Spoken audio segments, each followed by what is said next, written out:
Hola, minasan! Welcome back, welcome back, welcome back! This is Henry Michael Brown here with another update of Savage Strikers. Today we're going to be doing Rock Crusher. I don't know why I said we. There's only me, all by myself here. So, took care of Nagisa Hino, who is the headline fighter. And tonight is going to be Brock Crusher, who is one of the extreme ends, as I've explained last night, of the fighter list, and one of the first three core fighters that I was working on back in the deck building era. So let's not waste too much time, and let's get cracking. Get the kraken. We must get the kraken. And swap. There we go. I hope you all having a good day today. I hope you enjoy this little update. So here is Brock Crusher from Canada. He is the heaviest of heavyweights and the most dangerous beatdown fighter. I think that would be a good meta type. Just say beatdown. Yeah, that's a good meta type. Beatdown. So we'll do that. So Brock Crusher's meta type is beatdown because that's basically all he does. I mean, he's tank-like in nature. He relies heavily on his vitality more so than anything else. What else? His combos are not exactly long. They're very short, since his hand size is also small. He's not fast, I can tell you that much. I'm probably gonna make a quick adjustment to one of his specials, because I'm not really, even though I'm using Hugo from Street Fighter 3. This is not his this is not his fighting style, technically speaking. He has one throw special, which is Rib Grinder, and his savage happens to be also a throw, and that's pretty much it. Everything else is just plain old punches and heavy kicks and such. And that's all he's basically gonna do. So even though I did update most of his effects prior to this, because I was gonna do a playtest with the NYC playtest group, but I backed off on it because there were certain elements in the game design and graphic design that needed to be switched up, like as you can see here. As you can see here with the power meter. In fact, before I even go any further, let me try to elaborate the power meter more. I wish I had a more visual representation of the a better visual representation to put on the screen to show you what the combo meters look like. Can I be able to pull that off? I don't know if I can. It's always been. I don't wanna risk stressing OBS here. Let me see what I could find to pull up. It's not that difficult. Oh, I don't know. No, I think I know. Here, the proxies. Let me pull up the proxies. I should have it in the proxies. Here we go. Let's see if I do have it here.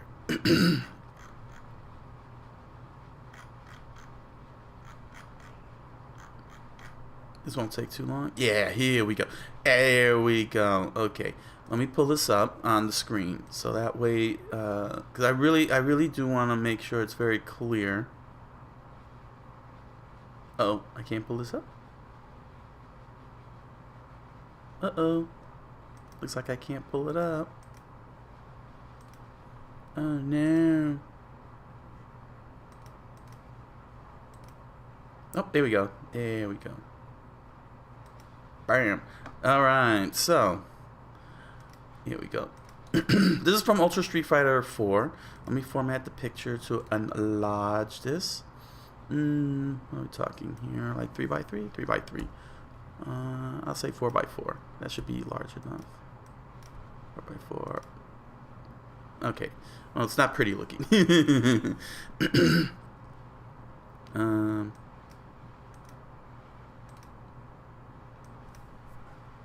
9. There we go. Okay, that's a little better. So, this is where I contain all my proxy arts and whatnot. But this is what we want to focus on. Alright, so this is the combo meter. This is in Ultra Street Fighter 4. And basically... Okay, let me just double check here.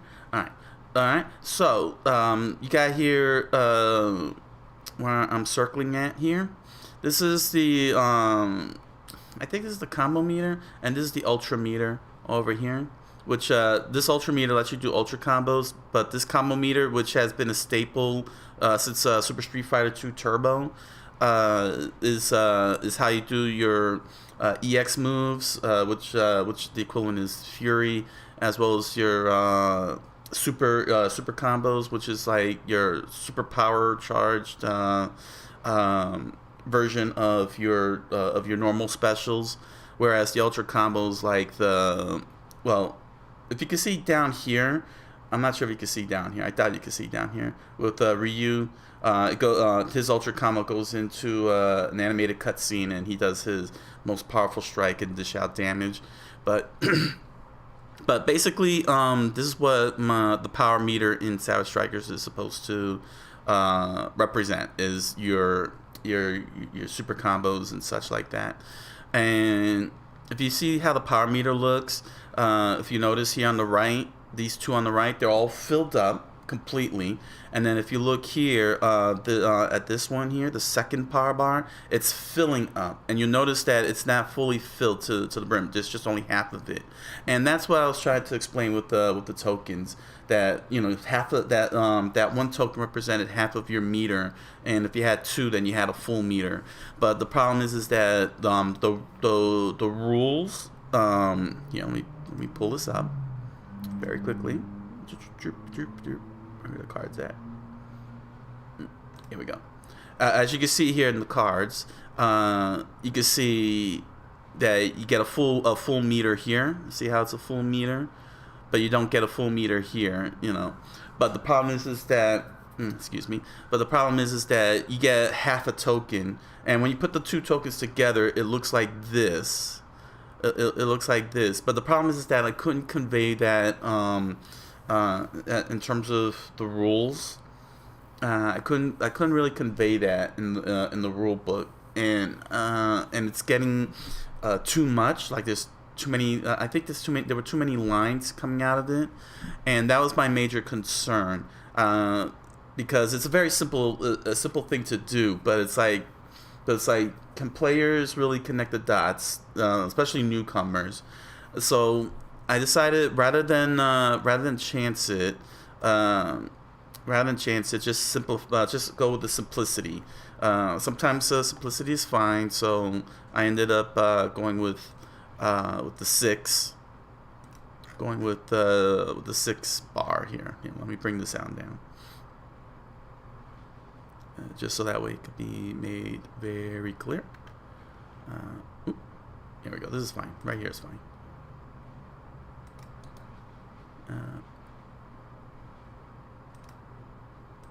Oh yeah, that's right. I don't have to. Sorry. I'm messing up here. Why you're messing up here? Here we go. Yeah, I just need this.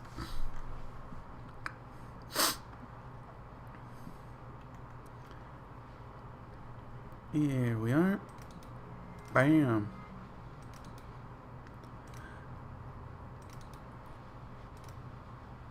So that's why I decided, just for the sake of both graphic design and simplicity, to just make it 6 tokens and just say you need 6 tokens, just so that way you could be able to convey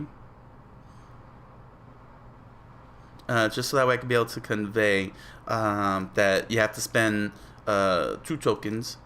Instead of saying you gotta spend 2 tokens for 1 bar, you know, saying for 1 full bar, it's just 1 token per, you know, one widget on here.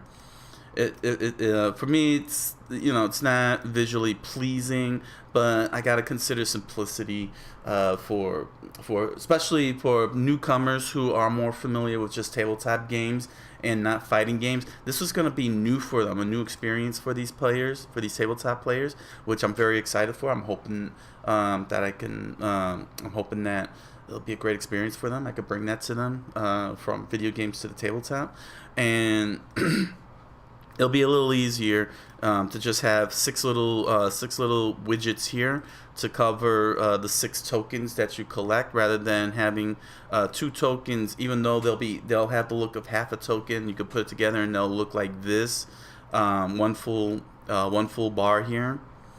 But then you're telling them you gotta spend 2 for 1 bar. It's a little too much. I think that's a little too much.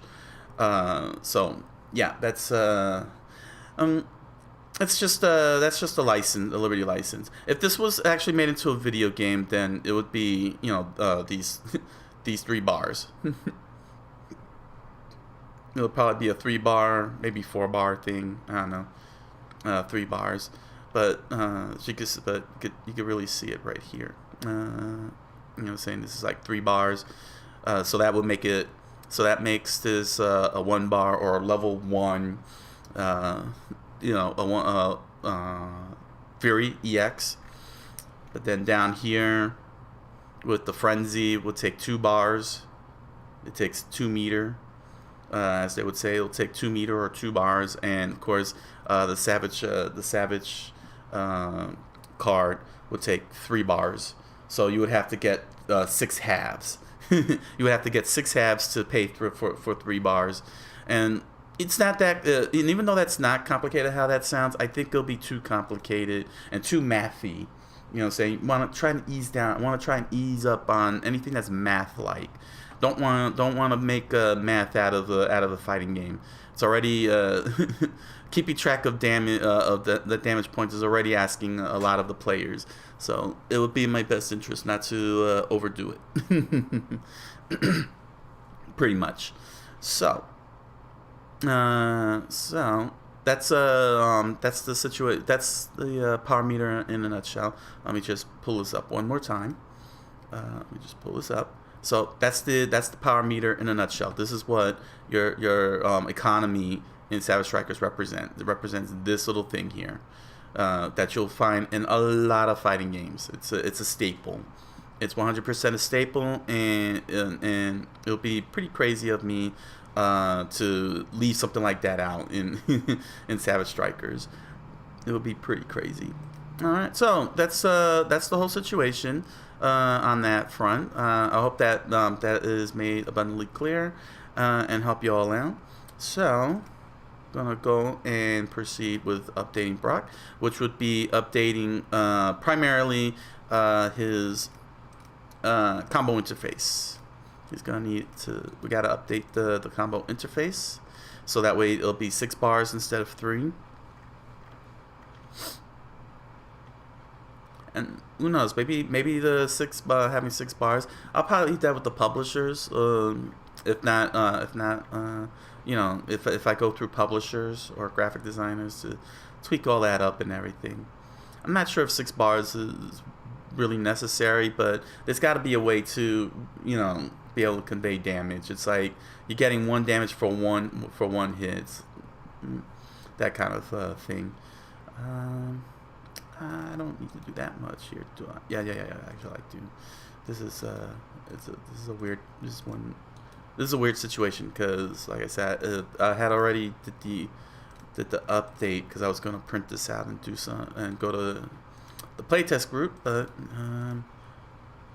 things didn't work out. Well, not with them. They're fine. No, they're fine. I'm talking about working out with my scheduling. My scheduling screwed me up, so I couldn't get to go to the NYC playtest to really give this a good go. And maybe this was a good thing because it probably would have been complete waste of of ink. If they didn't get why the bars are shaped the way they shape. I'm still I'm still leery about doing not having this all red for the enders and just having one red arrow. But I'll have to see, because I understand where they're coming from, and I had done that in the early drafts of Savage Strikers during the deck building, where I had this one singular red box that would sit with an E on it to denote that it ended, and the arrows would point right at it. So I understood what they're saying. It's not it isn't really something new to Savage Strikers, but the problem is that because the arrow count exists now for tie breaking the frame arrows, the red box is kind of in the way and will confuse, and I fear it's gonna, well, I already see it confusing with me, because this is supposed to be 6 arrow cards. There's supposed to be 6 arrow cards to really to represent the 60 frames that the frame data, which is. So to explain the frame data, the theory is that I'll have to pull this up here. Hold on a second. This is very easy. This shouldn't. Oh, can I be able to, oh no, I can't do it midway, can I? Can I pull it up? I don't think I could pull this up. Ah, crap. I can't. I don't think I could do it midstream. Nope. No. Okay, I could, but I can do this, and I hope this turns out fine. Everything is fine. Here, let's go to info.net. Sorry, I won't be able to put info.net on the screen. I should have taken that into consideration before starting, but I'll explain. But I could read it right off and explain how frame data works. They got it right in here. Ooh, thank goodness for info.net. Let's see here. Here we go. Frame data. All right. So my frame arrows, which are below the power meter which is below the power meter here. In fact, let me enlarge this. That's too enlarged.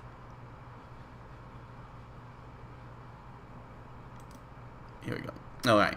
There we go. That's a little better, so you can see this a little clearer. I'm gonna need to consider doing that. All right. So the frame arrows, which are down here below the power meter, they represent frame data. They're kind of like an interpretation of frame data, and here's how frame data works. So let's start off with frame data. Frame data is a complete list of the inner workings of every move in a fighting game. Pretty much everything will be measured with frames. A fighting game's fundamental building block of time. You can learn the startup, active, and recovery frames of each move. What the frame advantage is when the move hits or is blocked, how much damage each move does, and any other special properties the move might have, like hitting overhead or low. So, if you've as you heard, if you've watched the presentation, you probably heard a lot of what I just said here in the rules when I explain them. Excuse me. Sorry about that. But that's pretty much, yeah, see, I wish I had this up because I could show you this image. I'll probably do that tomorrow. I'll make sure to have that up tomorrow. And I could show you what the frame, what a frame data looks like, this little illustration. But as I was saying, everything that I just said, it probably might have sound familiar to you if you've listened to my presentation, because that's how the frame arrows are supposed to work. So let's pull up frames. Okay, so why are there 6 arrows? Well, this is how a frame is explained here. A frame is a unit used to measure time in a fighting game. Most fighting games operate at 60 frames per second, which means one frame is 1/60th of a second, or about 16 milliseconds. And you can't break this unit down any further. A frame is the core unit used in frame data, which measures the properties of moves in a fighting game, such as how long they take to execute or which character gets to act first if a move is blocked. So what they're meaning by frames is the animation of a character.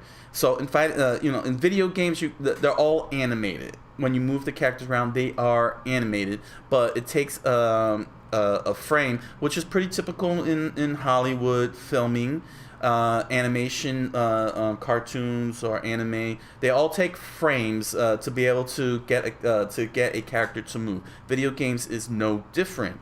And in video games, the reason why why there's so much emphasis with YouTube videos and Twitch videos, streams to have their cameras and such at 60 frames per second, their capture cards at 60 frames per second, is because video games today are starting to move into having 60 frames of animation within the games, the game design and the graphic design of video games. And for fighting games, it's very significant because how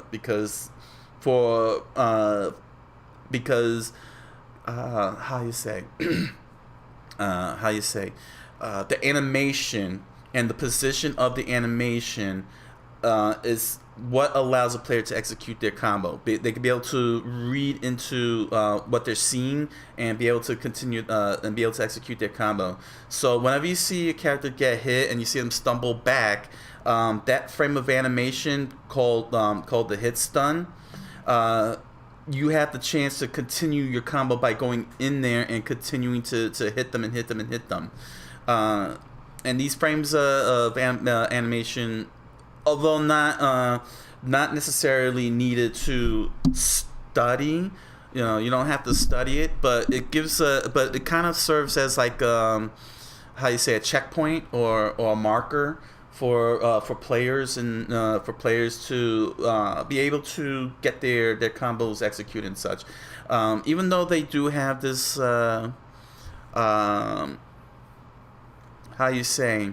this whole big spreadsheet for frame data, you don't have to really study frame data. You don't have to really study the frame data or anything. It's kind of virtually impossible because animation between fighters are so different and unique. But it kind of just gives you an idea of it's like a guide. It's not mandatory. It's not say all be all. It's just a guide to give you an idea of how a fighter operates, how a fighter works, so that when you play against a fighter, you at least know ahead of time what you can do, what you can't do. Particularly a fighter that you want to play more specifically. If you have your favorite character, like say you have Sagai, you might want to learn what his frames of animation is at the very least, just so you can, and most importantly, how long his attacks are, so that way you don't make the mistake of throwing, say, a heavy attack, and he's so slow going back into what his fighting stance or the neutral position. You could be able, you won't make that mistake and get punished for it. Well, your opponent can jump in and just throw a long-winded combo, also known as a meaty. You'll hear that phrase a lot. It's a meaty. But overall, that is what the frame arrows in Savage Strikers are supposed to represent in Savage Strikers. Those frame arrows, they're supposed to represent the frame data. Tomorrow I'll have the illustration set up, the website and fill set up, and jump in and before I update the next fighter, and I'll show you exactly what that looks like and how this works with Savage Strikers. But that's pretty much one of the crooks of how combo works in Savage Strikers is these frame arrows that is in this game here, and how you and it dictates the order of your combo. So it keeps the game balanced, keeps the game from going crazy, from you just throwing in nothing but 20 damage cards. Helps gets you to earn your gets you to earn your earn your stuns for a free combo. Excuse me, my glasses are all covered in dust all of a sudden. I apologize for this.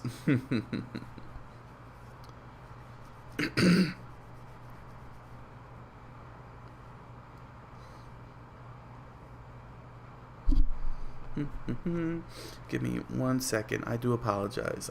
I gotta be able to see what I'm doing. Can't be blind. I already feel blind. Not really, but I'll be squinting very hard to read the words here. If I just make sure I don't have any weird stuff in my face, and we're back to work. Alright, I hope you all are having a good day. I don't ask that much, do I? So I hope you all are having a good day. And I'm really hoping that with these videos, for those of you who are aspiring to be game designers, that this can help you out a bit. I mean, I'm not no high top tier expert or anything.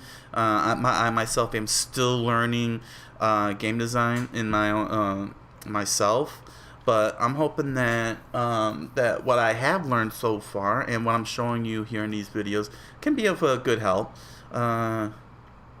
But I'm not like a top tier source for learning game design for you to go over and be like, oh, this guy on Coqui-san, he said this and that and everything, because I'm still learning. You know what I'm saying? I'm learning something new every day about game design. It's such a beautiful thing. It's so beautiful, especially when I get my hands on the games and I start treating them like ham radios and start dissecting their game design and everything. It's like, ooh, look at this little component here, and look at this little component here. Game design is fun. It's like how musicians feel when they find that note, that 2-note combo, and then they like, and they start smiling and feeling that up.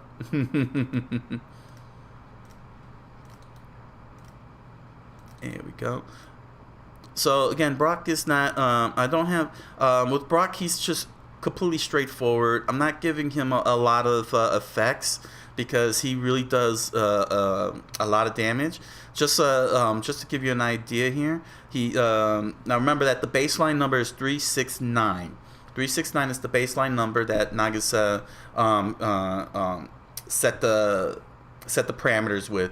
And if you notice, Brock's light attack is 4, his medium attack is 7, and his heavy attack is 10. So he's the only fighter that has those 3 numbers like that, and not in any type of combinations, no give or take or anything. He's the only fighter with the max amount of damage for a normal attack. So that's basically the idea. He's supposed to be a monster. He's supposed to be frightening, and you're supposed to be scared of him, and you want to be faster than him as fast as possible, because once he gets going, he's like a Mack truck. You know how Mack trucks, when they go at 100 miles per hour, but then when they hit the brakes, they spend a mile before they hit the stop. Yeah, that's what Brock is supposed to be in a nutshell. But I needed to convey sort of like this meatiness, like he's this big buff guy. So that's why I picked Hugo. But in his final design, he's not gonna have these type of moves. I want his specials really to be looking like he's really punching you hard, like he's really hurting you. Saying like when the combos start happening, you really feel it. So, what's good about this was that back in the deck building era, when I had just Brock, Chenbo, and Nagisa, what happened was that Chenbo had the lowest amount of damage, like the lowest possible amount of damage, which was 1, 2, 3, while Brock had the highest amount of damage. And the reason why the hand sizes are different, which is a hand size of 5, a hand size of 6, and a hand size of 7, is to balance out the damage, the damage output. So in this case, for example, with since Chenbo has 7 card hand, but his damage is 1, 2, 3, it would probably take 7 cards to do 7 damage. That's theoretically Well, you would need 7 cards to do 7 damage. No, I'm not saying that properly. Okay, so his damage output was 1, 2, 3. So it would be, and the way that the combo theory goes, from what I've seen in many fighting games, the average number for the combo has always been 6 button mashes. That is light attack, light attack, light attack, medium attack, heavy attack. So it was from this 6 button command that you would have your most basic combo. That would be the average. That's the average theoretically. Remember, this is going by theory because a lot of fighting games have either switched it up or advanced upon, or kind of gone like a whole different way. Like, for example, Melty Blood. If you saw all those combos that I did, those were from normal attacks. If you see my Melty Blood roster run video, all those combos were a lot of button mashing. It wasn't your typical 3, 2, 1 button set, combo set. So that's just that's just theory. That the average number of button mashes for a combo, for an average combo, is light attack, light attack, light attack. That's 3. Medium attack. That's 2, and 1 heavy attack before your character gets pushed out of range from further attacks. So with that theory, Chen Bo back in the deck building era, he would have with a 7-card hand. He theoretically you would be able to play 3 light attacks, 2 heavy attack, 2 medium attacks, and 1 medium attack. And his number was 1, 2, 3. That was his damage output. 1 for light attack, 2 damage for medium attack, and 3 damage for heavy attack. So the full number would be 1, 2, 3, 5, 7, and 10. So that's 10 damage on 6 cards that Chen Bo would do. So on 7 cards. On 6 with that basic combo, he would do 6 damage, which means that Brock, if he had a 7-card hand, would do triple that amount of damage if he played the average, since he was the high since he had a high number. Let me remind myself, what was his output? It was 14 damage. Let's see, his total was 14 on the extreme end. Let me just double check here. Let me make sure I got that right. With Brock, Brock's damage output.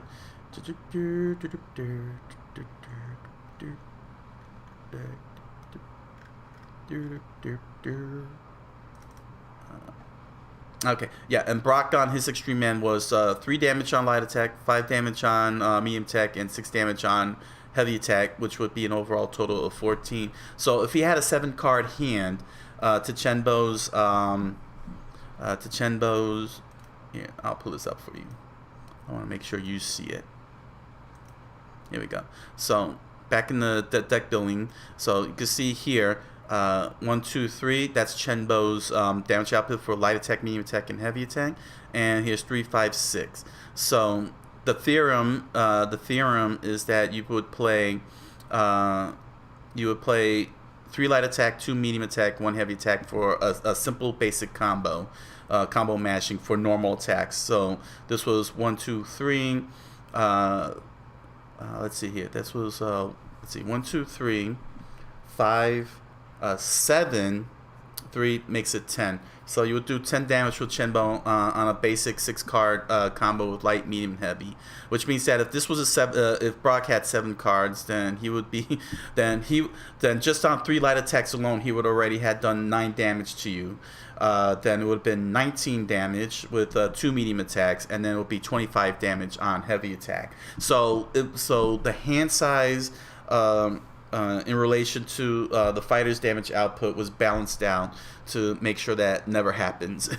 To make sure that Brock doesn't have that god hand that would dish it out. So he has that's why he has a 5-card hand, because he could do 25 damage on on a 6-card basic combo of 3 light attacks, 2 medium attacks, and 3 heavy attacks. But in doing so, and coming up with the frame arrows the way that I did, him executing his combos is severely limited. The number of cards he can execute with a combo, which is a good thing. It's a good thing. It's not that bad. It's not that bad because with a 5-card hand and a limited amount of cards you could do in a combo, he could do the same amount of would probably take Chenbo, since let's see, Chenbo would do 10 damage. So if he were to do 10 damage for three straight turns for 30 damage to Brock can do 30 damage on one turn if he gets a good revved up combo going.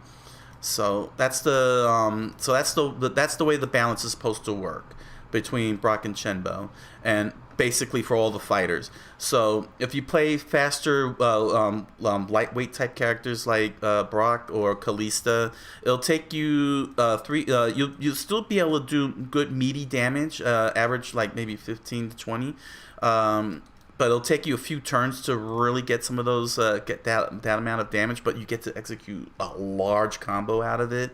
But a heavyweight like Brock and Freddie G, they could dish out the same amount of damage in a single turn, in under a turn. So that's how the balance, that's how it was balanced, and that balance has remained that way since that formula was made 5 years ago.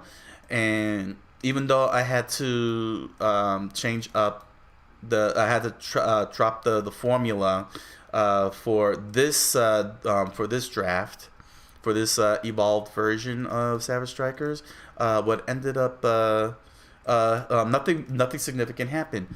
It didn't have any negative consequence, because at the at Unpub's area, playtest area at PAX Unplug. I know, because you have PAX Unplug and Unpub is at PAX Unplug. You know what?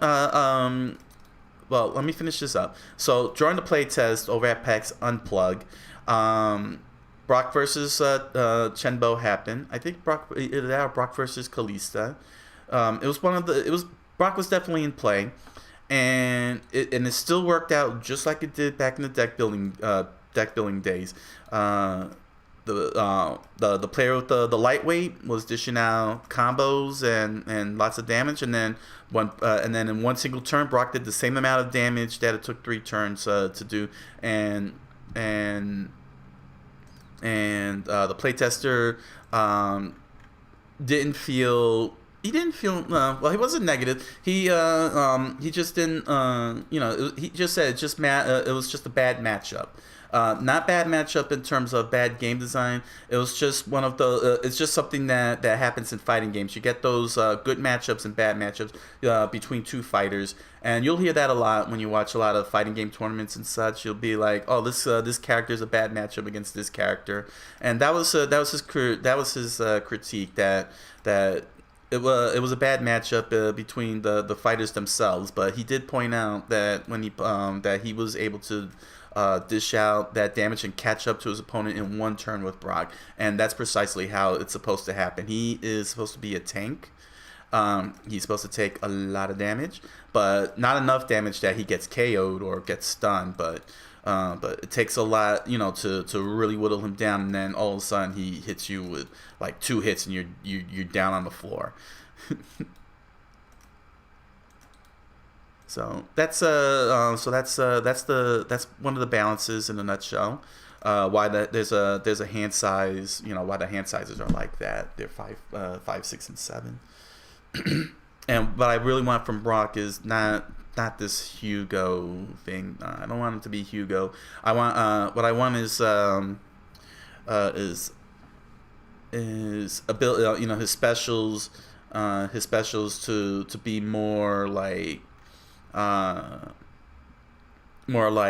impactful punches and impactful kicks. Like you really feel the attacks. I don't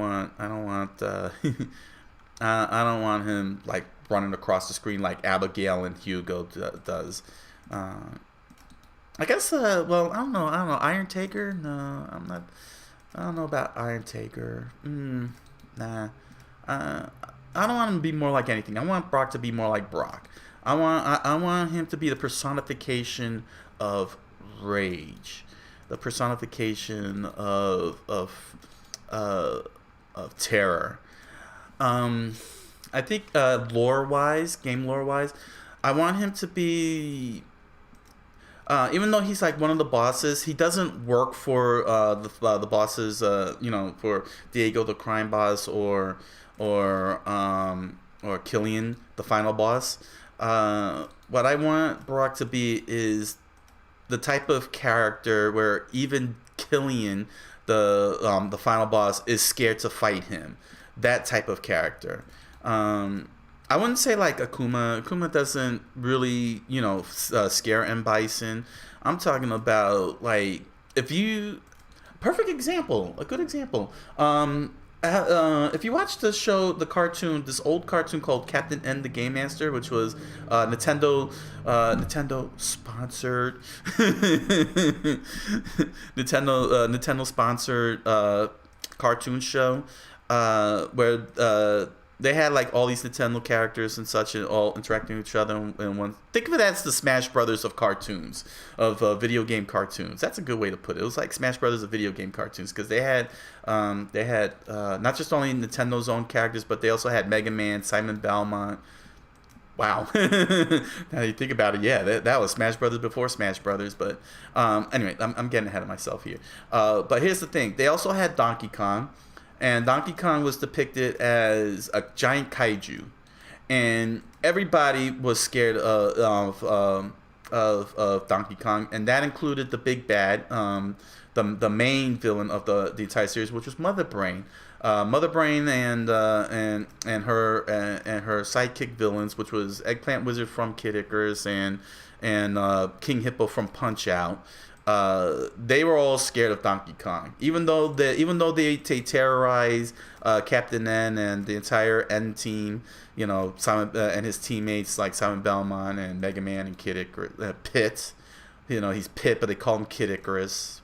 I don't know why, but basically both factions were scared of Donkey Kong. The good guys and the bad guys were scared of Donkey Kong. Like, they didn't want to mess with Donkey Kong whatsoever. That character is the last thing you want to mess with. And that's what I want Brock's character to be. Not the type of, even though he'll be one of the bosses, he's like one of the main, one of the villains. But he's like chaotic neutral. Like, he takes on everybody. He doesn't care who you are. He doesn't care if you're the boss of bosses, or if you're the M. Bison of villains, or the Akuma of villains. He'll take you on and he will destroy you, and he scares everybody. That's the type of character I want, that I'm looking to make Brock into. Because he's awesome. Heavyweights. The thing is that heavyweights in fighting games, they don't get a lot of love, primarily because you got to be close range for the most part. But they don't get enough love in their game design. I feel like they don't get enough love in their game design. You know what I'm saying? It's like, yeah, we just need a heavyweight. And I've seen some games that try their best to make the heavyweights, lovable and such. But at the end of the day, a lot of players avoid. There are plenty of players that avoid heavyweights, like the plague, especially in tournament play. And I want Brock to be tournament legit. I want people to be like, oh, here's a Brock player in this tournament. Oh man, he's a good Brock player. Gotta watch out, because if you mistime it, he's gonna punish you like no other. That's the type of attitude that I want to see for my heavyweights, for all my heavyweights, but especially Brock, because he's like a total tank. He's like Juggernaut, man. Total Juggernaut type character. But I do really want all my heavyweights to be as tournament viable as possible. Like really respected in tournaments. If ever that comes to fruition, which would be real awesome. Saying, like, if like I said, if it was a video game, saying, I don't want people to be afraid to be maining Brock. You know, say I don't want people to look at a person who picks Brock and go like this. You know what I mean? To that kind of attitude. I'll give you a good story of what I mean. It's another life story. What did this happen? Okay, so X-Men: Children of the Atom, which was the first X-Men fighting game, 1v1 fighting game. They had fighters like they had your standard characters from the X-Men universe, and one among them was Sentinel, who was a heavyweight, just like Colossus. But the thing is that his controls, for me they were fine, but I understood why people avoid playing Sentinel. You have to really understand Sentinel to play it. He's now big time in Marvel vs. Capcom. And in the Marvel vs. Capcom 3, but back then in Children of the Atom, people avoided him like the plague because when he walks, he's sluggish. Like, you want to talk about slow? He takes like 1 step per second. It feels like it's 1 step per second, but his jumps are wicked fast. So like, he's like this, because he's a robot. So he's like.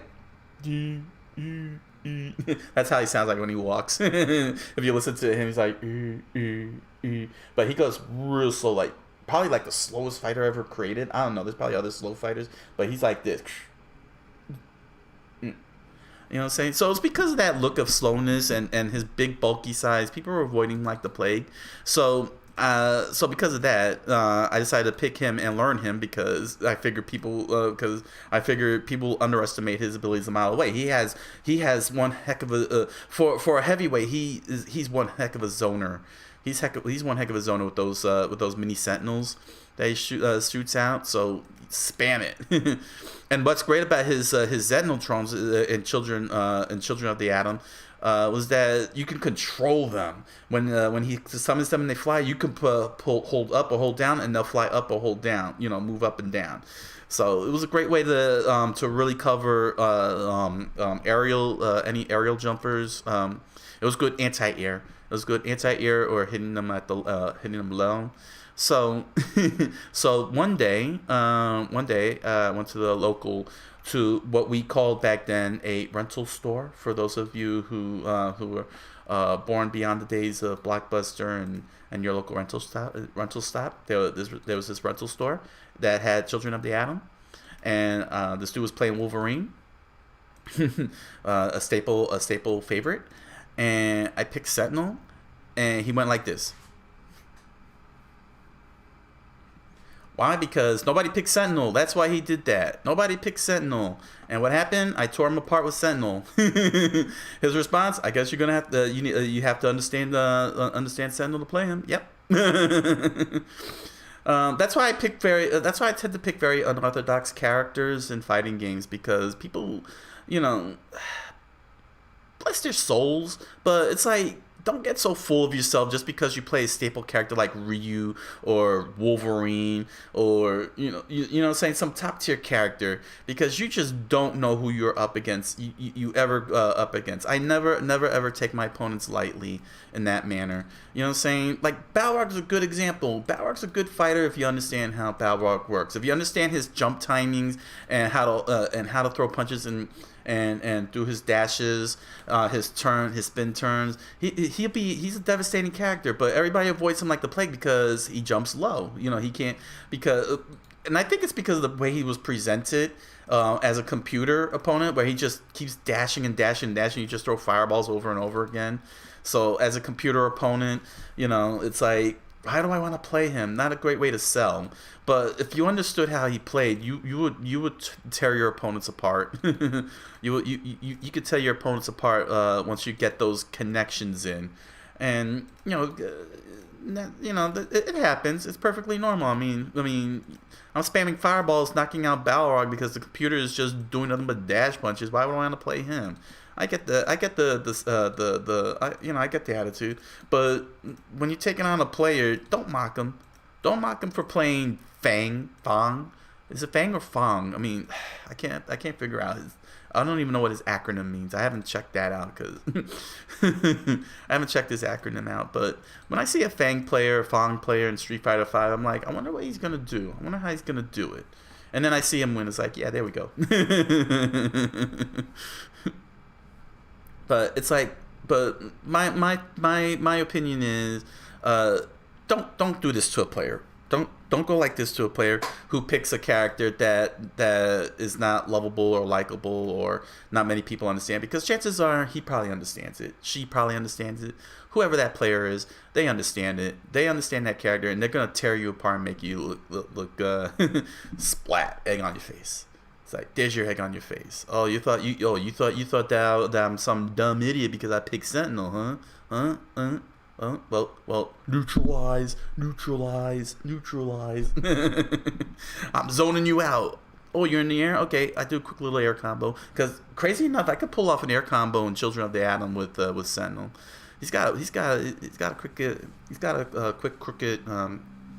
crazy little short. It's a little short one. It's not a very super long-winded air combo in Children of the Atom, but I was able to pull off a couple of quick jabs and a follow through before the descent happens on the jump. So now that I got the power meters updated, let's see. Okay, I want to update. I want to update Stampede. I don't really care for this for him. Let's see. So time to pull up the proxy arts. How's the stream going along here? I do apologize. I do want to apologize again for what happened last night, because I had to shut down the entire stream and restart the whole thing to get that proper connection. So yeah, it looks like everything has been going very well. I have not seen any hiccups. I haven't seen any buffering.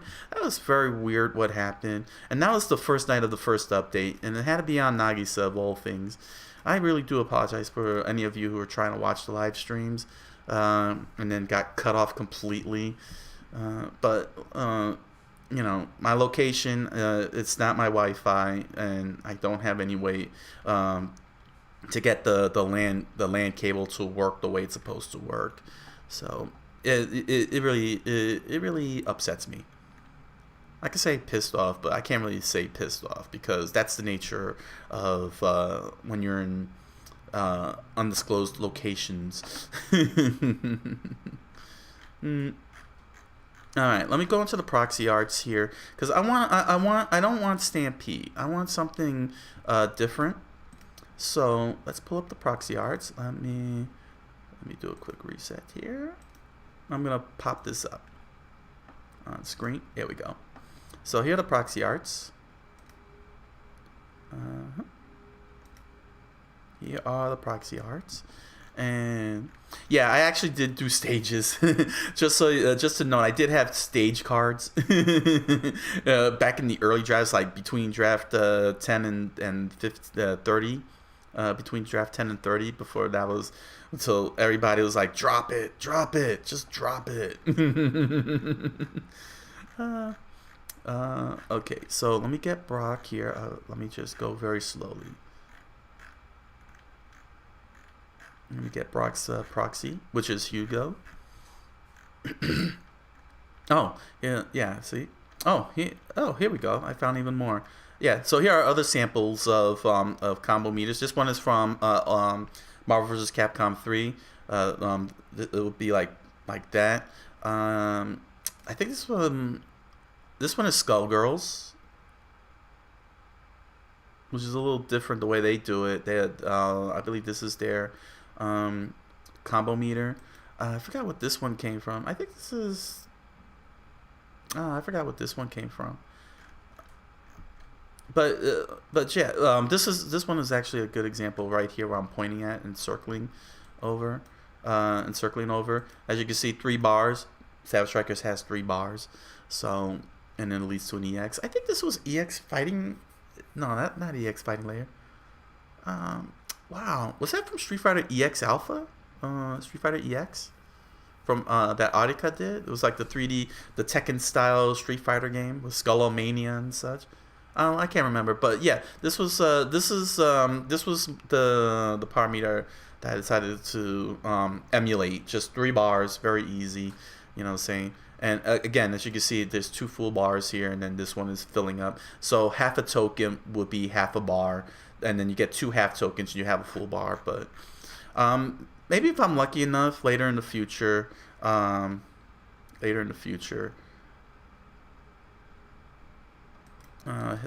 here's another good example. I know I'm hanging on to this for quite a while, but it's very important because it is a flavor. Here's Arcana Heart. This is their combo meter, their little power meter down here, 3 bars, called the Arcana Gauge.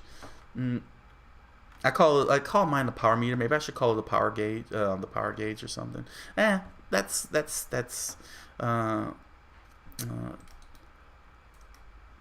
neither here or there. You know. Here's King of Fighters. This one is one of the King of Fighters. This is their combo meter here, where it says pound. Just one whole thing and it fills out. So yeah, basically. Oh, I better fix this up. And of course, here's Street Fighter 3 right down here, their power meter. So let me just undo all of this. There we go. So that way I don't have any glitches. It's a slow. Sorry, I'm taking a long time slowing down here, but I don't want this to glitch out.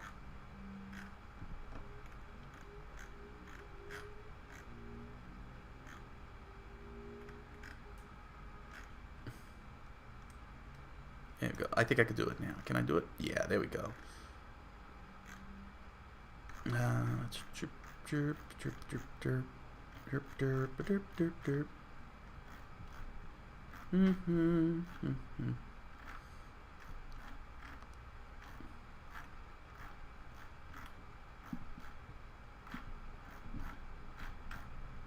Uh-oh. Where's Brock? Where's Brock?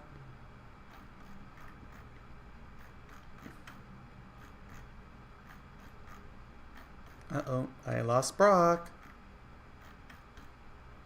Yeah, here we go. Yeah, see, that's what happens when you have so much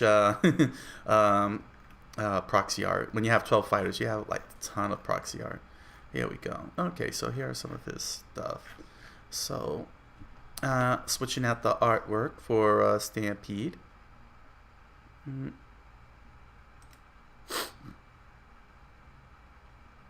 Alright, so Stampede, the idea behind Stampede was to provide low frame arrows for Brock, so that way he could be able to win ties and also executes combos.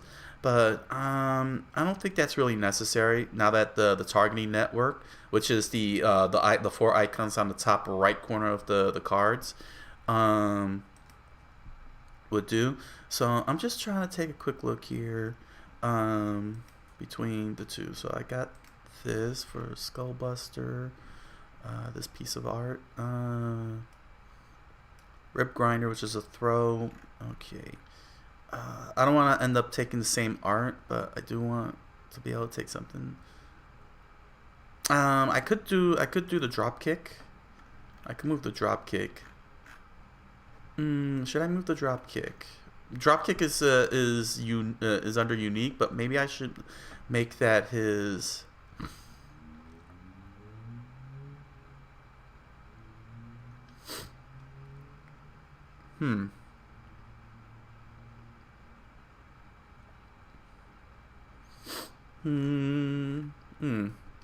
Yeah, I think dropkick is better off as his special move.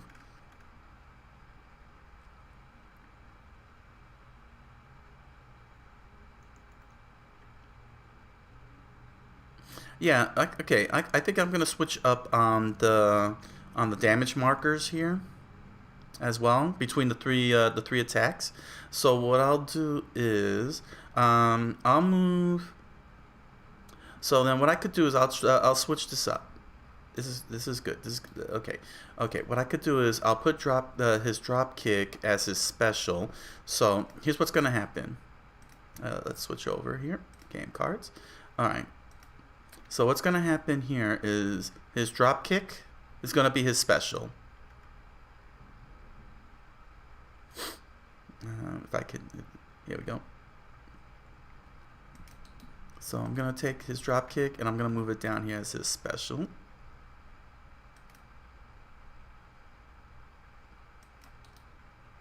Just like that.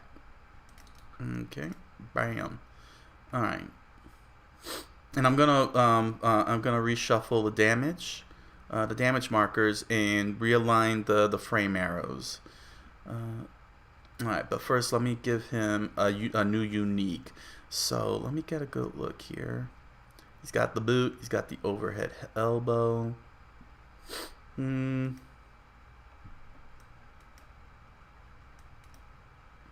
So let me see. Maybe I can go for, what would be a good devastator? Maybe, well, no, I don't want to give him a unique throw. No. Let's see. He's already got these for light attack and medium attacks, don't he?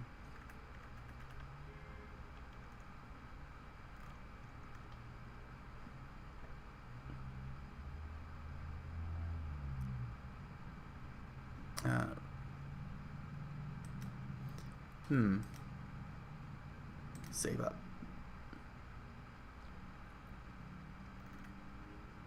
Let me double check here. His attacks, his normal attacks. Yeah, his light, medium, and heavy. I already have those conveyed. So for a unique, ooh, don't tell me I'm gonna have to.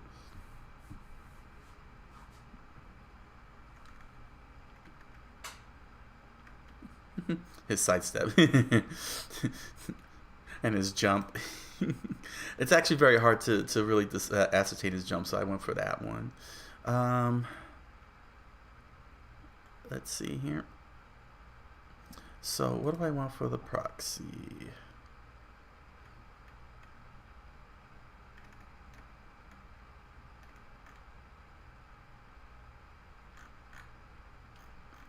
I know I got something.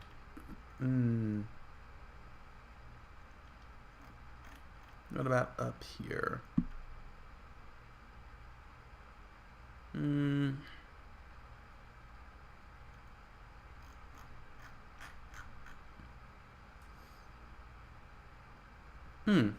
Did I already get the straight punch in? No, I don't have a straight punch in. Did I do that over here? I didn't give him the straight punch. This power punch. Let's see here.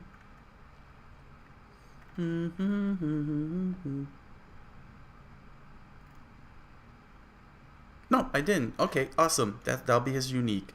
This massive power punch. Just call it the power punch. Here we go. All right. Perfect. Perfect.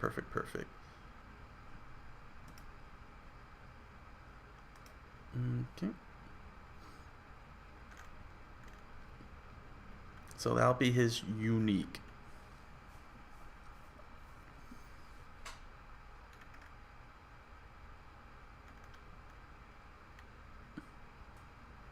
Ooh, okay, I'm just double checking here. All right. Here we go. Perfect. He's got a power punch. So, here we go.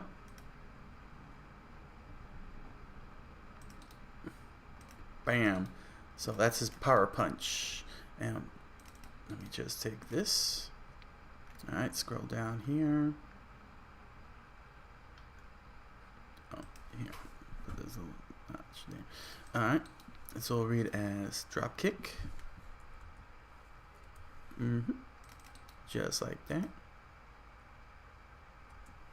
So the idea of Stampede was to give him rush down, but I'm not gonna give that to him.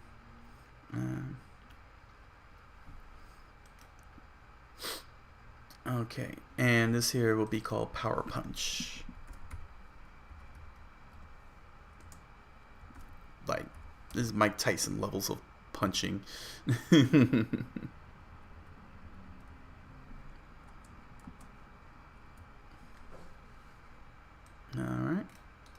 Power punch. Done. There we go. So he's got a power punch. Straight up 9 damage. That's it. Nothing spectacular. The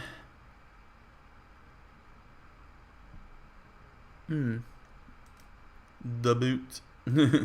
Overhead elbow. Let's see. Rib grinder. Skullbuster. Drop kick. I do give him wall bounce. But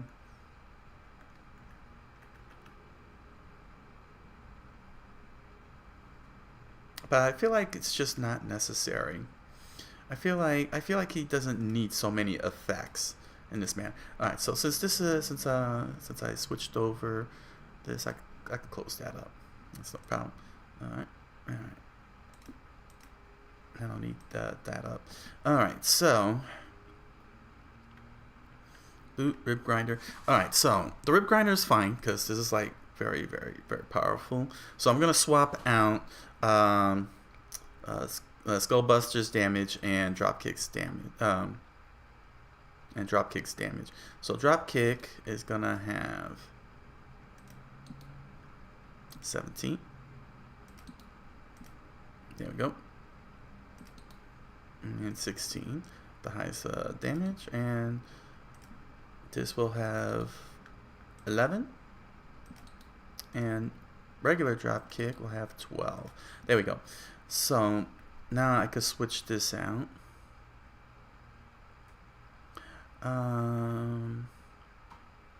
That's right. The whole idea of Fury also is to have lower, to provide lower,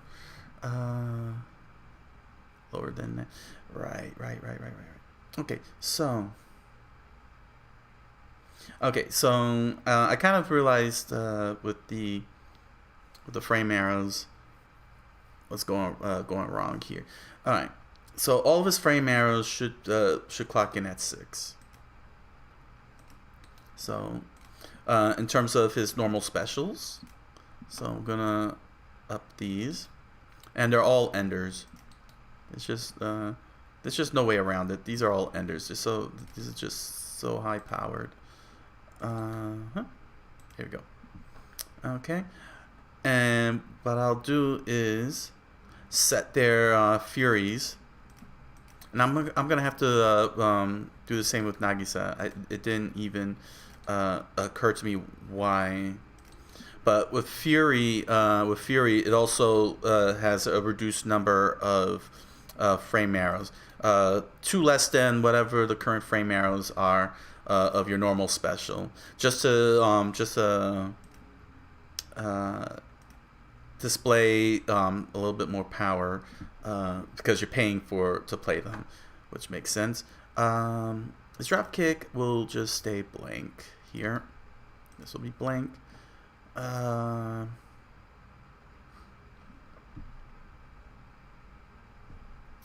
Yeah, Skullbuster will go blank also. I'll blank that out, remove the wall bounce.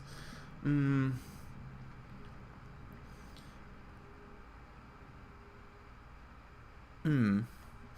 still working on that armor effect. Well, hold on a second. Let me just make sure I got my adjustments right. Yeah. Okay. And then I'll be working on the effect boxes in a second. As you can see, Brock's Savage his Savage is 20, the highest. Let's see here.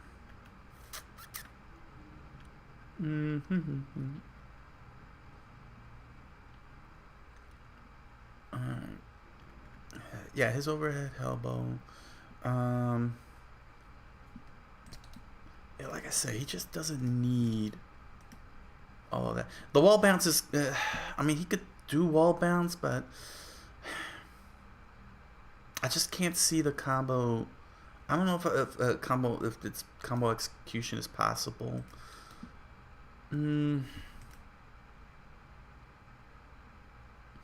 Let's see, 3, 4, 6. You know what? Just so that way he can have at least one unique. I'll make it a 2-arrow unique. 2 frame arrows for overhead elbow, just to help out with comboing. You know what I'm saying? If we want to get that combo going. boot will be 4 arrows and power punch 6 arrows.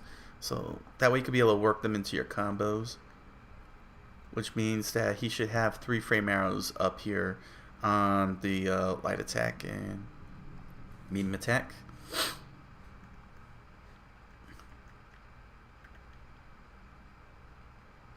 Let's see here. Make sure. Yeah, there we go.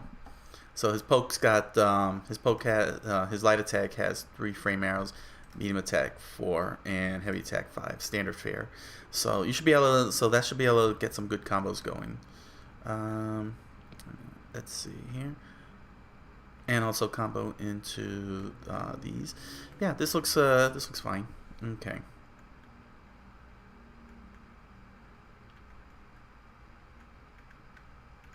And he's not a fast fighter, so a lot of his frame arrows got to be pretty high, but gotta at least give him that one quick frame arrow, especially for tie breaking. So yeah, this should be fine. And you know what? I'm gonna change that 7 to a 6. Give him, yeah. Okay. Yeah, 369. 369. Yeah, 369. That's the standard. Give him Nagisa's standard. The baseline 369 on the uniques. That's fine. Yeah. All right. I think that's good on the frame arrows.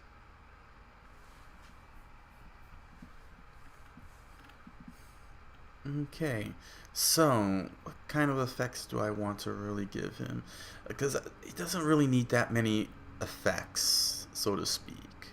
He definitely needs armor. That's something that needs to get in there, is armor. I'm giving him armor on the dash. I don't know if that's really necessary.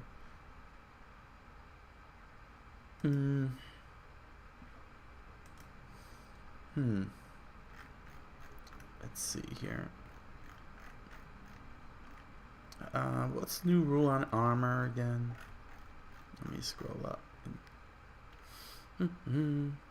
How do I set up armor?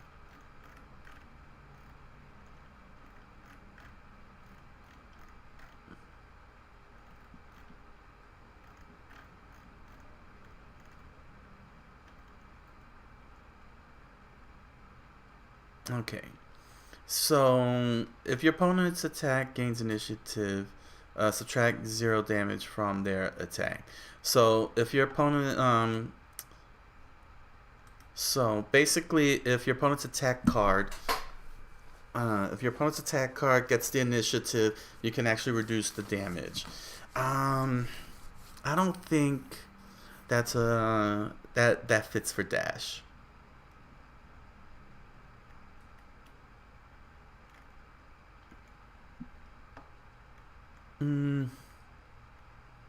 Yeah, that doesn't fit for dash, so let me blank that out.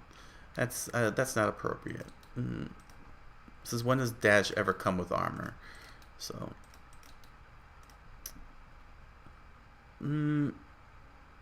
probably give it a boost. I don't know. Go for the boost. It's a lot of damage, all things considered. I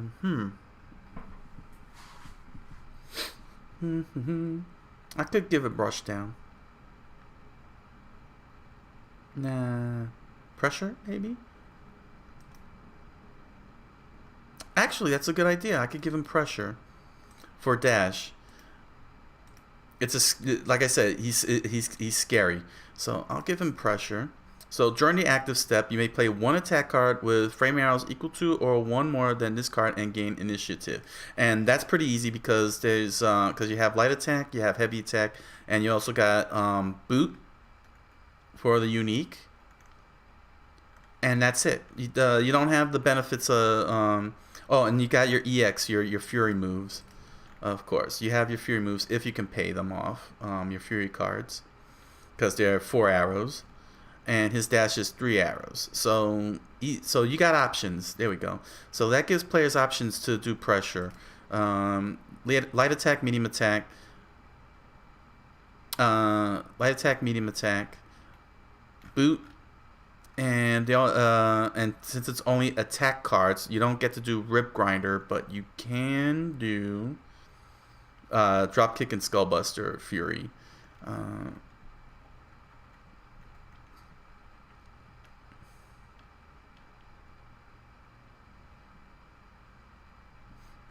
Should I include the throw?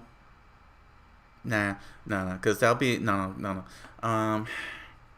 No, I'm not gonna include throw. If I include throw, that's gonna be a nightmare for those. The heavyweights will become a nightmare for a lot of players.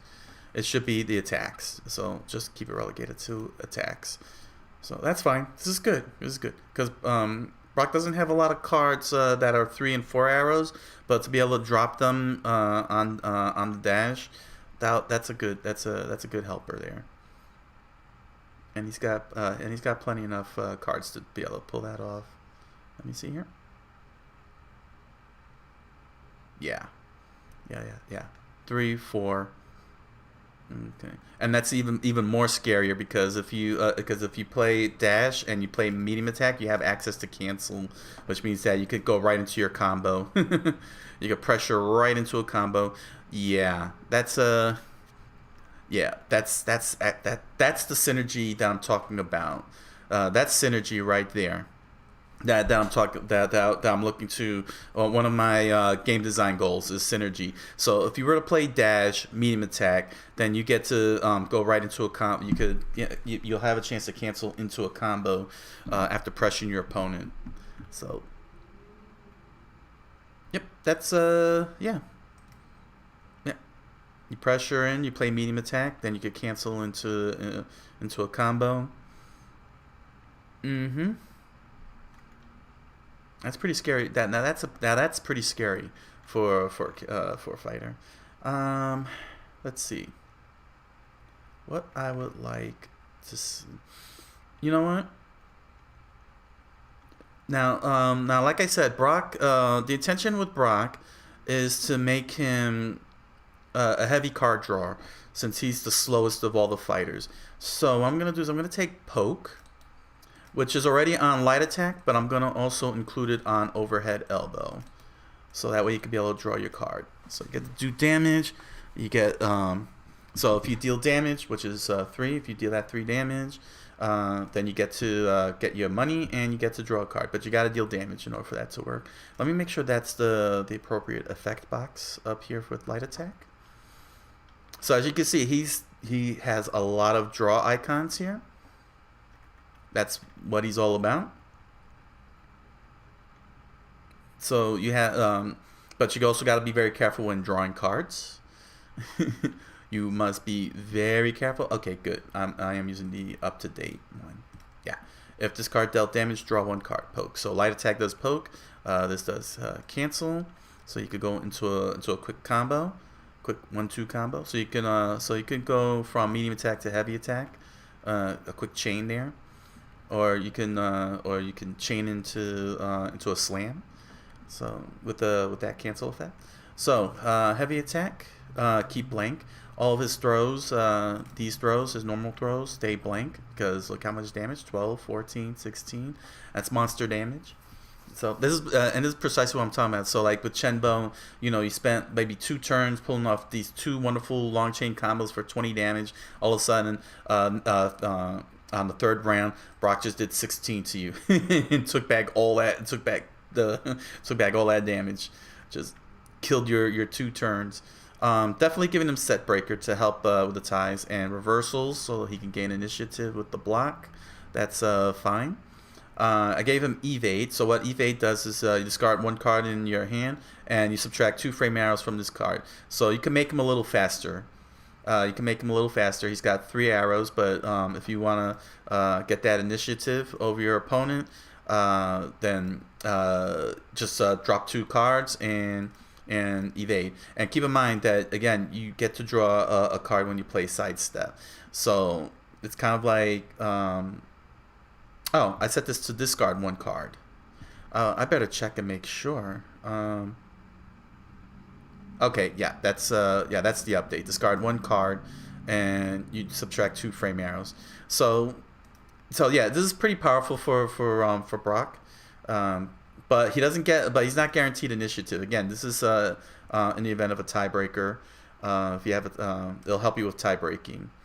Um, so if a tie break happens, discard one card, you subtract 2 frames, and you can be able to get that initiative. You can win on the initiative against your opponent, and you get to draw 1 card back. So it's not it's properly balanced. This is balanced because because this is based on evade helps you with the tiebreaker on the frame arrows, outright. Unless of course you're playing, you get a free.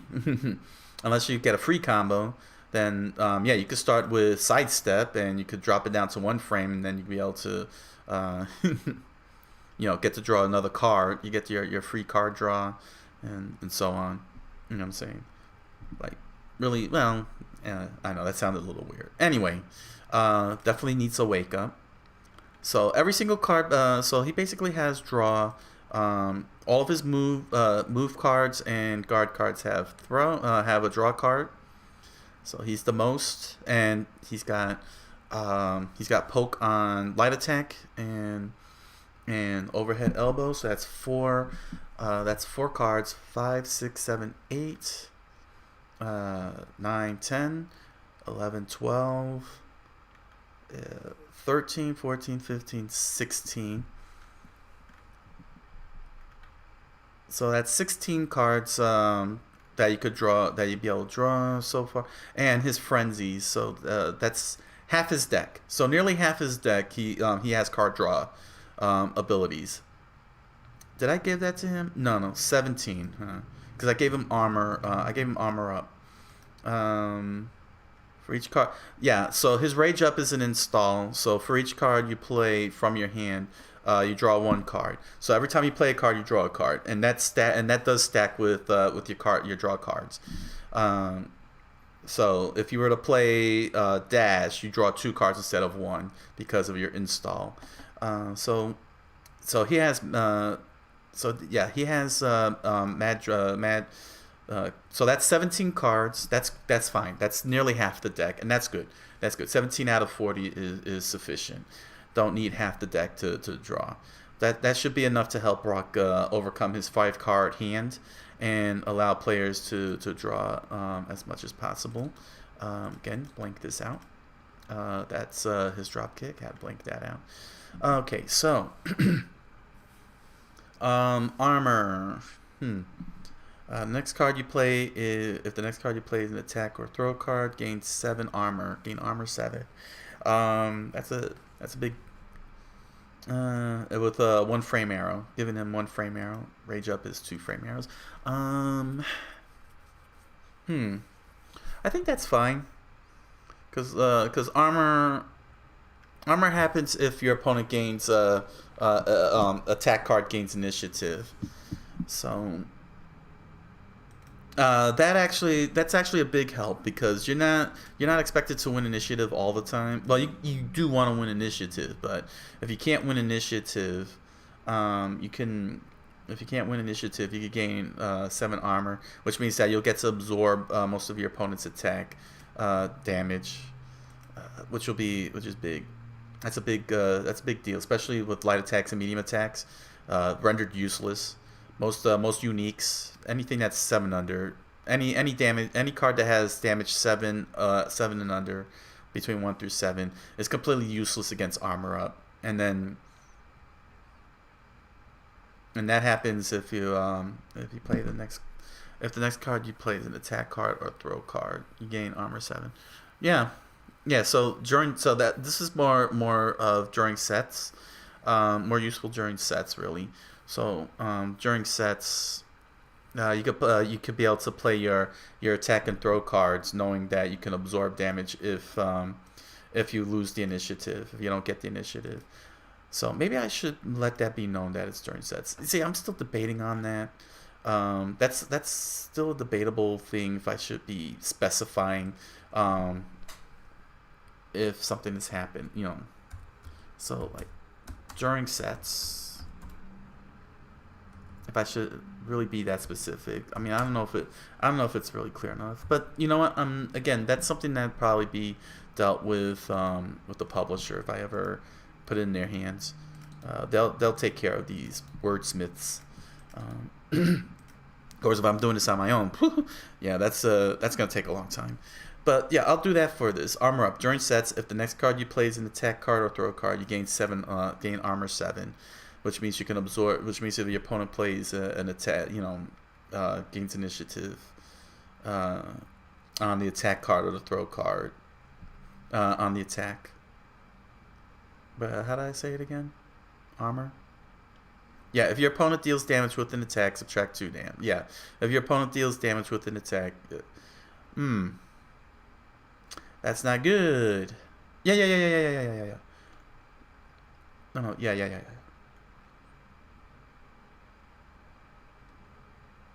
Yeah, wow, that's... Now that I think about it,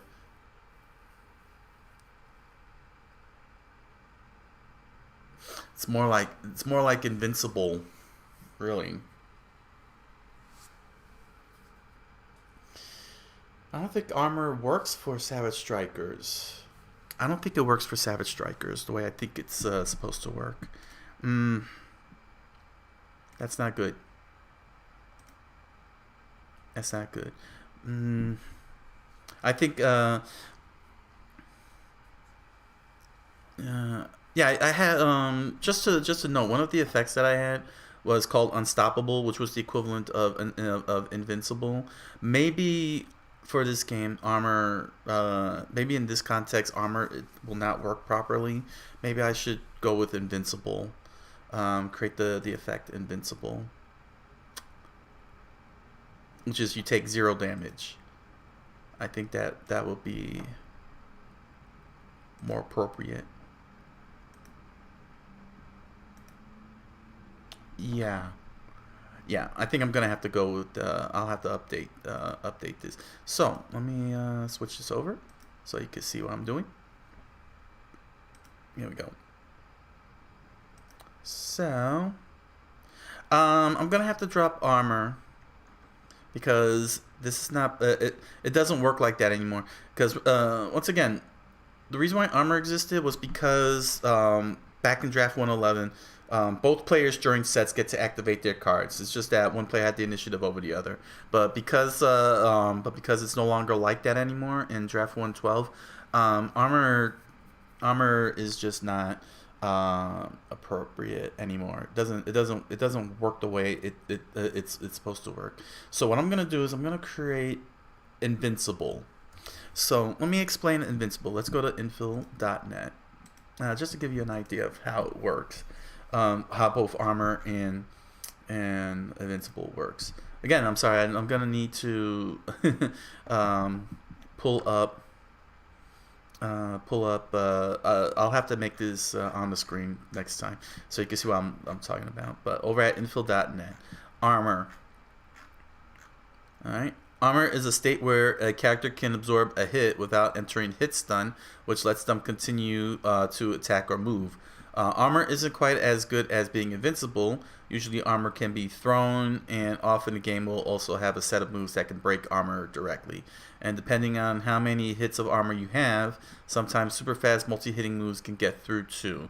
But armor is usually still a powerful property since most attacks will plow through without trouble. It's often called super armor, or if you can take unlimited hits without flinching, hyper armor.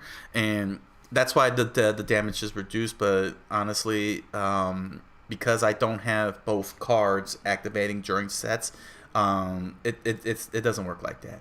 So what does Invincible do? Invincible in video games is a state where you are impossible to hit, fully impervious to everything. Invincible moves usually just remove all your hurt boxes, so no incoming attack or throw can connect with you. As you can imagine, invincible attacks are very strong, so they are usually very unsafe or risky to attempt. And and are commonly used as a reversal in situations where your opponent has a clear attacking advantage, like on Wake Up. So, for example, the Dragon Punches, like Ryu's Shoryuken, his Dragon Punch, and supers, and some supers have some period of invincibility to them, and these are common to see used in most fighting games. Also note that some moves may be invincible only to certain things and not others. So you might see throw invincible, strike invincible, projectile invincible, and you might see terms as high crush or low crush thrown around. But basically, invincible is a reversal type of move, and that makes a little bit more sense. To apply here than armor. So what I'm gonna do is I'm gonna remove armor. I'm gonna chuck that out, as you can see here in the effects box, and I will bring in invincible. Invincible. So in terms of this game here, in terms of Savage Strikers, you take no damage and gain initiative. So you take no damage. Actually, I will put here we go. I'll use this little 0. Take 0 damage. Take 0 damage and gain initiative. And gain initiative. So again, this is more suited for sets, because that's your neutral play, and the reversal is already accounted for just by gaining initiative, which means you get to dish out damage on your opponent. This is very straightforward, very simple, nothing complicated. There we go, perfect. Invincible, take 0 damage and gain initiative. So now, how to apply this to Brock? That means I have to update. Alright, which means now I could be able to really put this to good use. Rib Grinder, let's see here, invincible. Bam, that's what it looks like. Invincible, take 0 damage. He's a very scary type of fighter here. I guess should I? I do have, it costs anyway to be able to do these. I'm just thinking, should I give them all invincible? Sounds crazy. I might go for it. I think I'll do it.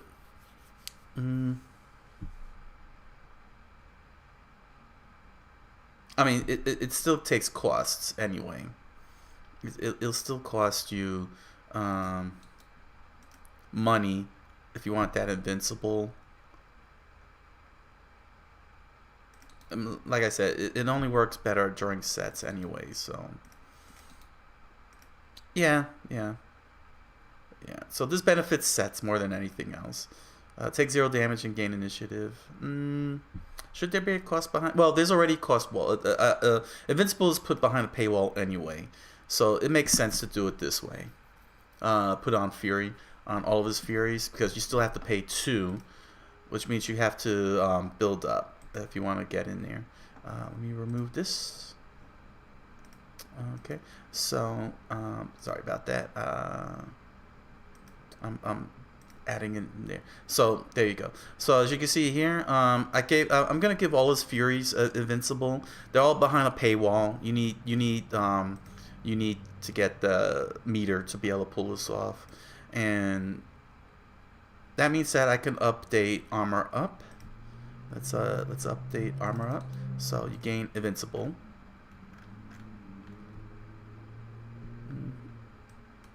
Here we go. Bam, gain invincible. Which means that now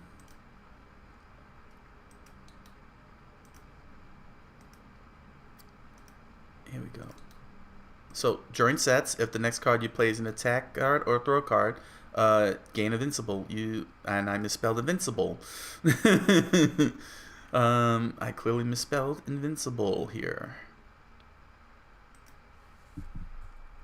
Yeah, writer, you should know how to spell right.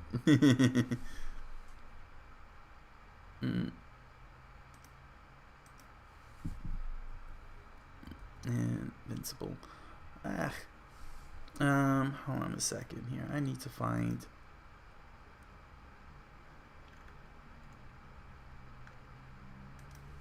Here we go.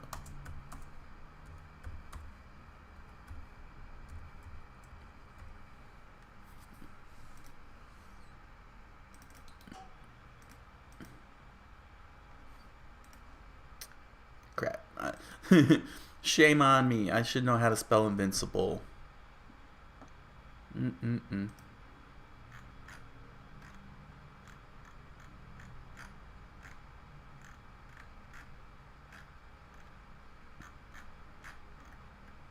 we go.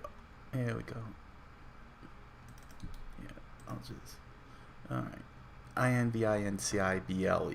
There we go. INVINCIBLE. Alright, there we go. Oh boy. Okay. Alright. And then scroll down here.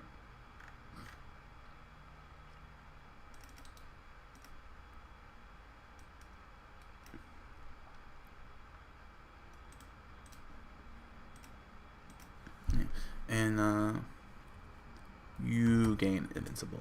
Just to make sure that's very clear. You gain invincible. He gained invincible. There we go. So, here we go. I'll still call it armor up. And, here we go. There. So, during sets, if the next card you play is an attack card or throw card, you gain invincible. So, very crucial. This is a very crucial effect for Brock. To deal with card drawing and dealing with the insanity of being slow. Make him a very scary fighter. Here we go. Invincible, invincible, and his fury. Rib Grinder is invincible. There we go. Take 0 damage and gain initiative.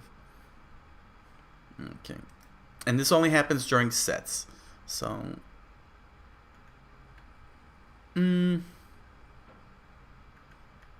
yeah.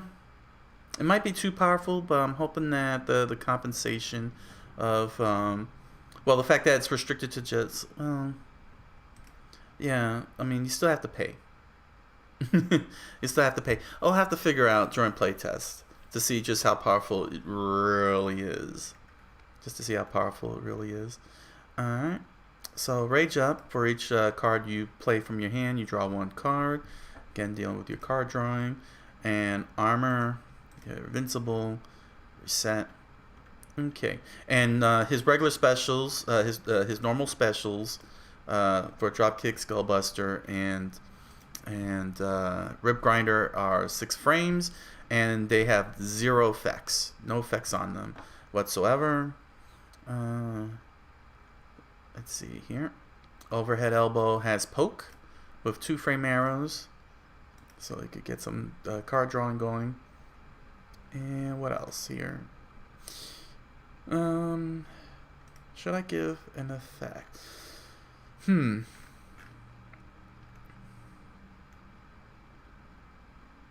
Nah. I think that's fine. I mean, Rush Down, nah. He doesn't need any of this. This is sufficient damage, just straightforward damage. The boot and the power punch. So you combo into it. Wall bounce is pointless because he won't be able to get enough cards. All right. So pressure, which is fine, which is good. During the active step, may play 1 attack card. You may play 1 attack card.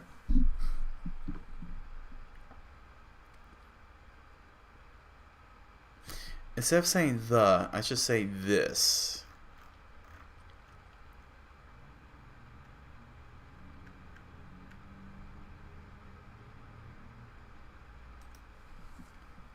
During this active step, you may play 1 attack.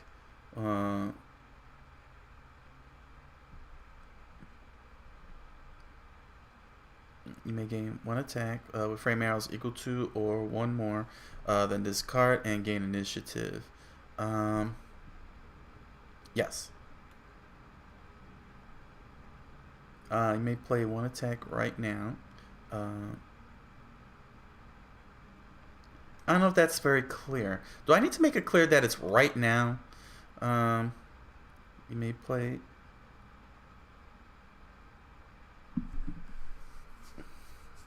okay. On top of this card.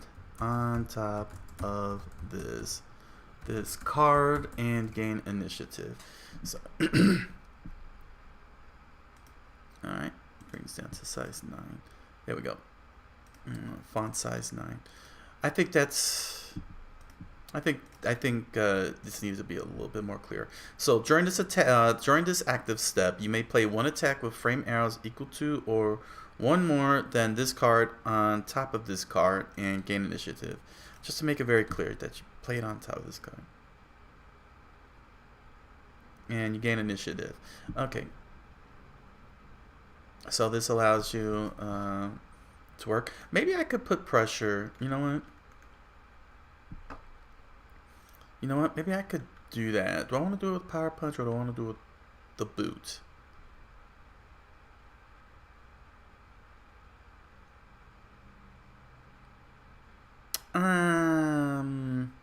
Maybe I should switch the frame arrows and the damage. Maybe I should switch them. I like the idea of the Power Punch. I'm actually liking the idea of Power Punch having pressure. Having the pressure. Put a little pressure on. So you're like, you know what? Yeah. Yeah. So you know what? Thematic. That sounds like a great idea. And then I'll give Boot the highest attack at 9. So it's like you get flung back and such. So paste. And I think with Power Punch, yeah.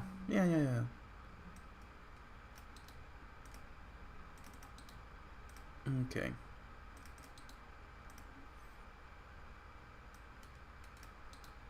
All right. And there we go. And put Power Punch here. Yeah, you know what?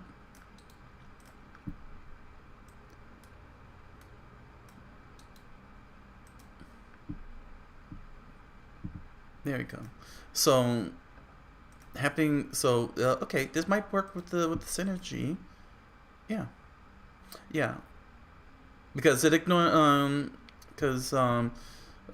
because this is not a combo. Since this is not a combo, pressure's not a combo, so it ignores the red arrow. So you could play a medium attack if you want to put the pressure on, and then still follow up with a cancel. So that might work. This might work. You don't need because pressure doesn't follow the arrows because pressure is not a combo. It's not a combo. It's just giving you initiative. And if you play your initiative right, you might be able to pressure into a combo, which should work. So if you pressure into a combo, because that's what medium attack would give you access to. Oh, sorry, that's Freddy G.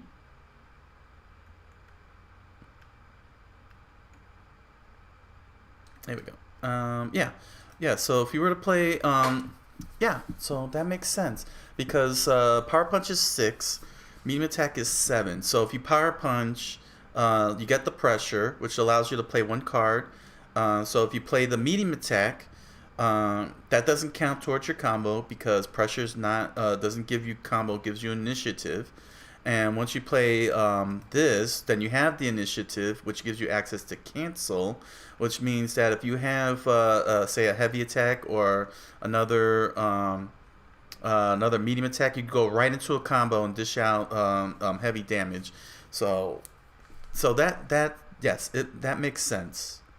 That makes sense. So you pressure your opponent into a combo. That's cool. There's that synergy that I'm looking for, with between pressure and cancel. So that's good. This is a good update for pressure. Okay, during the active step, you may play one attack with frame arrows equal to on top of this card and gain initiative. And I made sure that's on Power Punch, right? Yeah. Okay. That's on Power Punch. And again, we've got Poke. Boost, well, is fine. The next normal attack, get to add 5 damage. So you could really dish out some massive damage. We're on the final stretch here. Wake Up is fine. Getting Wake Up is good because you want to stand. That helps for his slowness. He could stand up. Evade helps for tiebreakers along with set breaker, but it'll cost you to drop the frames, or if you want to be able to get into some kind of, it'll help you out with comboing also. Yeah, it'll help you out with the combo. If you're able to stand this card and you do your one discard to drop the frame arrows, that'll help you with getting your combos off. You don't have to like worry about, because of the high frame number, the high frame arrows. Reversal, so you could gain initiative. So yeah, so he's got a lot of technical stuff to get to gain initiative over your opponent. So he's got workarounds. In every sense of the word, the effects helps with the workarounds, but his damage is just pure raw. It's pure raw. All right, so yep. So there are workarounds. There are workarounds and mass card draws. So this should be able to help deal with his sluggish and high frame arrows, his sluggishness and high frame arrows, and make him very frightening. Very frightening. Like I said, he just walks like the freaking juggernaut. He's just walking right at you, and you're just punching and punching. He's just still walking at you. So he has to have high initiative count, high draw count. He's got pressure, and he has a cancel to work with pressure.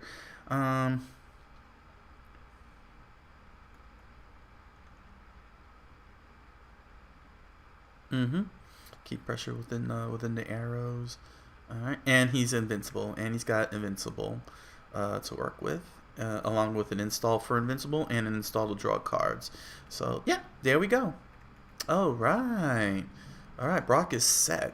Oh yeah, and like I said, he's got 20 damage on Spine Snapper. Okay, and this is good. Go directly to the reset phase.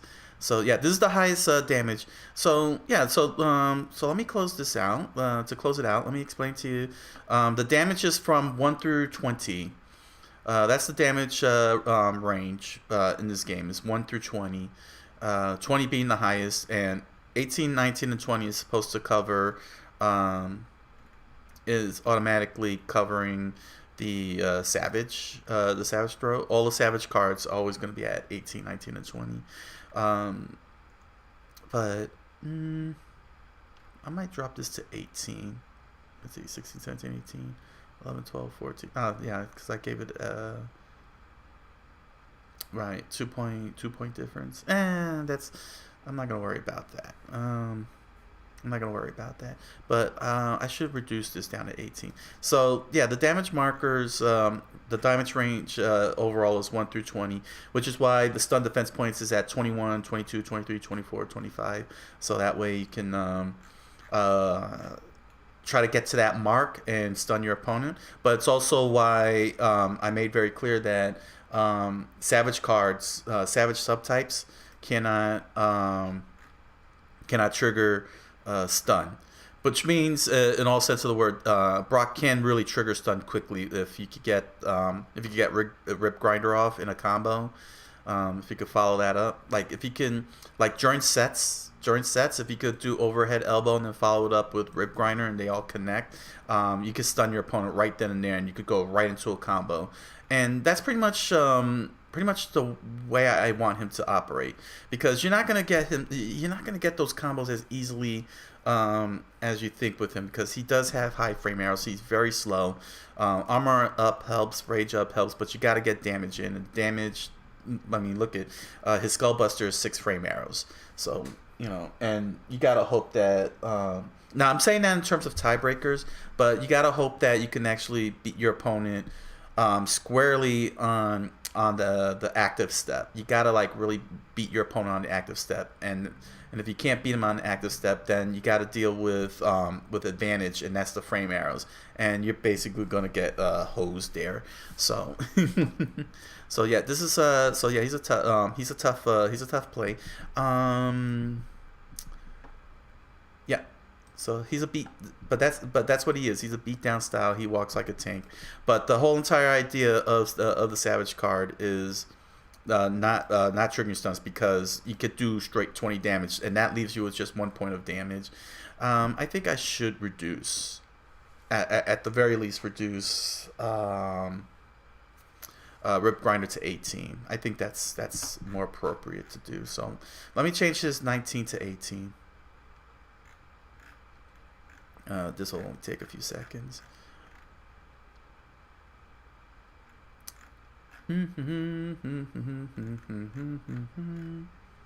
So yeah, you gotta like really earn your damage. I'm hoping that's something that'll work out in the end, is that you earn your damage. All right, so there we go. So that's the damage. Yep, that's how. Alright, that's damage distribution. So let me count how many blanks I got here. 1, 2, 3, 4, 5.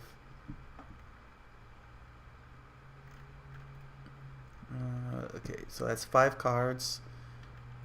5, 5, 5, 5, 5, 5, 5. I'm trying to keep that remembering. 5. Oh. 6. Here we go. 6, 7, 8, 9, 10, 11, 12, 13. So 13 out of 40 cards are have no effects, and that's good. That's good. Okay, so that's a good number. That's fair enough.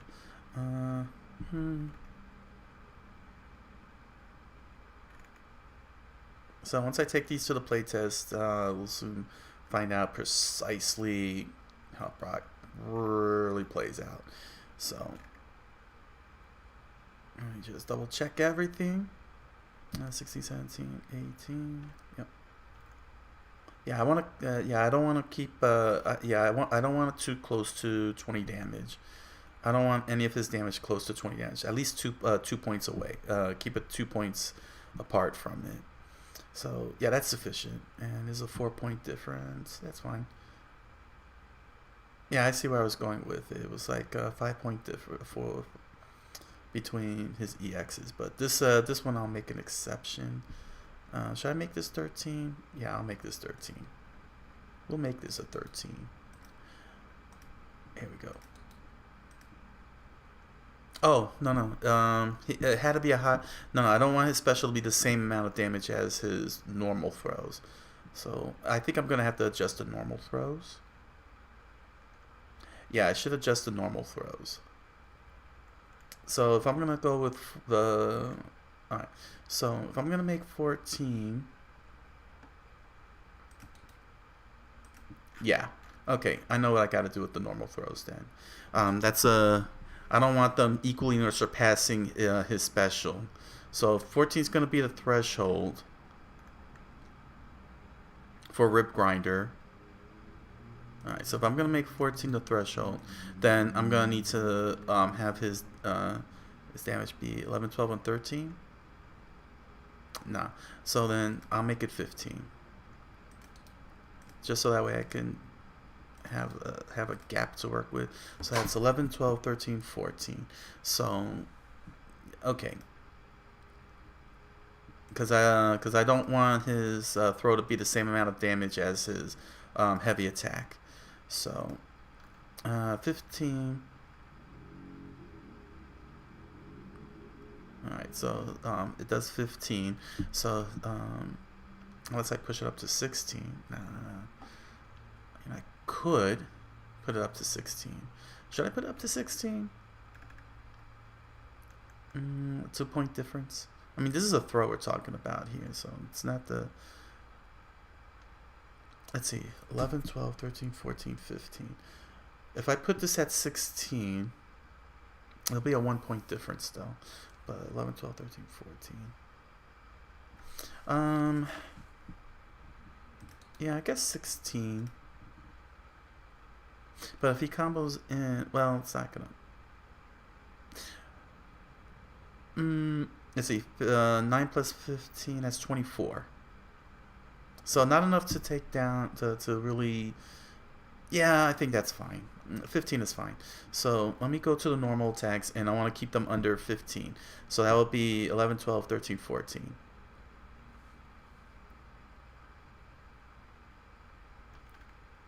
Alright, so 14 will be the highest number for Backbreaker. So here we go.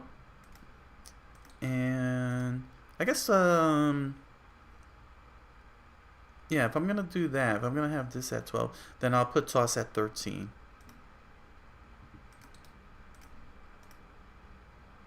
Okay, 12, 13, 14. So, yeah, they're a 1 point difference, but you know what?